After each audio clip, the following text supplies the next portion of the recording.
નમસ્કાર, પ્રસ્તુત છે દૂરદર્શન સમાચાર।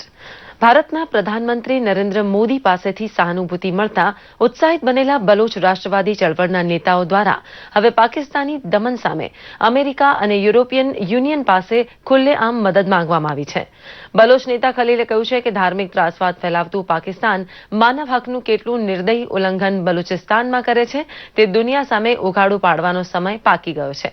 કાશ્મીરમાં સ્વનિર્ણયની તરફેણમાં હંમેશા બોલતા પાકિસ્તાને પોતાના પ્રાંત બલુચિસ્તાનને કેમ દમન વડે દબાવી રાખ્યું છે તે વિશ્વ સમુદાયે જલ્દી સમજવું પડશે તેવી લાગણી બલોચ નેતાઓ જનતા સમક્ષ વ્યક્ત કરવા લાગી છે।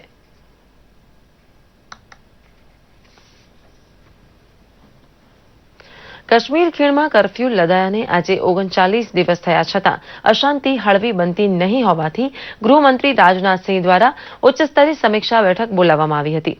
રાષ્ટ્રીય સુરક્ષા સલાહકાર અજીત દોવાલ, ઇન્ટેલિજન્સ બ્યુરોના વડા તથા ગૃહ સચિવ આ બેઠકમાં હાજર હતા। સોમવારે સીઆરપીએફ કમાન્ડર પ્રમોદ કુમારનું કરુણ મોત થવા સાથે 8 ઘાયલ થવાની ઘટનાની સરકારે ગંભીરતાથી નોંધ લીધી છે। દરમિયાન દિવંગત શહીદ પ્રમોદ કુમારનો નશ્વર દેહ લશ્કરી સન્માન સાથે તેમના વતન ઝારખંડના જમતારા ગામે પહોંચતા પનોતા પુત્રના અંતિમ દર્શન માટે ઝારખંડનું નાનકડું ગામ ઉમટી પડ્યું હતું। પ્રમોદ કુમારની બહાદુરીની પ્રશંસા કરતા ગૃહમંત્રી રાજનાથસિંહ તેમને દેશ વતી અંજલિ આપી હતી।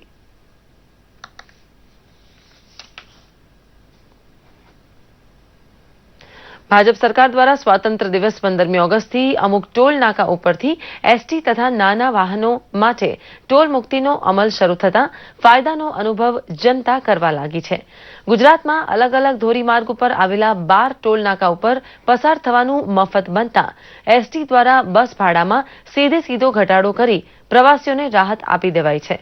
રાજકોટથી સુરત વચ્ચે 21 રૂપિયા તો અમદાવાદ રાજકોટ વચ્ચે 12 રૂપિયા ભાડું ઘટ્યું છે।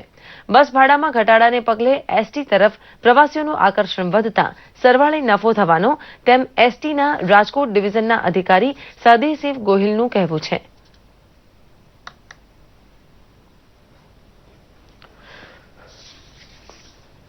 નાર્કોટિક્સ કંટ્રોલ બ્યુરોએ વડોદરા અને મુંબઈ ખાતે ચાલી રહેલા કેફી દ્રવ્યોના વેપારને ઝડપી પાડવામાં સફળતા મેળવી છે। એનસીબીના અધિકારીઓએ વડોદરાની ડોલ્ફિન ફાર્મા કંપનીમાં છાપો મારીને રૂપિયા 9 લાખની કિંમતનો માદક દ્રવ્યોનો જથ્થો જપ્ત કર્યો હતો।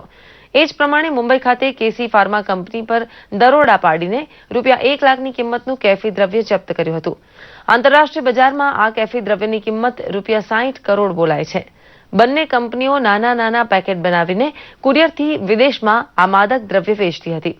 બંને કંપનીના માલિક અને મેનેજર મળી કુલ 4ની ધરપકડ કરવામાં આવી છે। ચારેય આરોપીને વડોદરામાં લાવવામાં આવ્યા હતા। इसके फॉलोअप में हम लोगों ने दूसरा ऑपरेशन मुंबई में किया, केसी फार्मा, जहाँ की अगेन 1 लाख से ज्यादा टैबलेट हम लोगों ने बरामद की, जो कि सभी प्रतिबंधित थी, जिनको बिना प्रिस्क्रिप्शन के नहीं बेचा जा सकता। इन टोटल दवाओं की कीमत इंटरनेशनल मार्केट में 60 करोड़ से ज्यादा है और 4 लोगों को हमने अरेस्ट किया। ये दवाएं ये लोग अमेरिका, यूरोप और बाकी के अलग अलग कंट्रीज को भेजते थे। छोटे छोटे पार्सल बना के भेजते थे अलग अलग कोरियर्स के माध्यम से, और पैसा लेने का जो तरीका था वो नेट बैंकिंग, पेपाल, मनीग्राम और बाकी दूसरे माध्यम थे। બનાસકાંઠામાં કાંકરેજ તાલુકાની થરા નગરપાલિકાની સામાન્ય ચૂંટણી 11 જુલાઈના રોજ યોજાયેલી, જેમાં કોંગ્રેસ અને ભાજપ એમ બંનેના 12 સભ્યો ચૂંટાઈ આવતા ટાઈ પડી હતી। પ્રાંત અને ચૂંટણી અધિકારીએ તે પછી તમામ સભ્યોને સહમતિથી પાલિકાના પ્રમુખ અને ઉપપ્રમુખની સત્તાવાર નિમણૂક માટે નાની બાળકી દ્વારા ચિઠ્ઠી ઉપાડવાનો રાહ અપનાવ્યો હતો।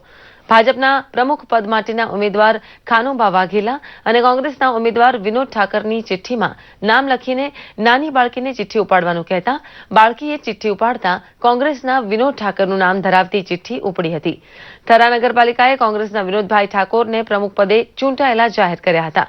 ભાજપના સભ્યોએ પણ ચુકાદો માથે ચડાવ્યો હતો।